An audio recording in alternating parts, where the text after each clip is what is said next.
to find the right talent, especially for startups like all of us, is what we do is we go to several colleges. We give them the clarity of what kind of work would be there. But before that, there's one very important thing that we try to explain them for maybe an hour or 2 hours, that why we started our company and what contribution you would like to add.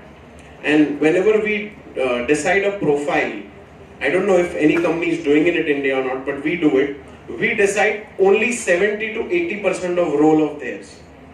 Rest 20%, we want the employee to decide on their own.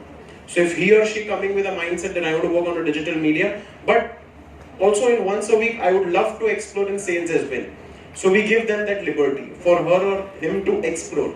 So that is extremely important for us to give this generation Z little bit of liberty, little bit of flexibility, because these guys come with a very little, not with that mindset where it is very stringent. They come with that PUBG and all mindset. So we need to treat them little friendly more, and I think that friendly environment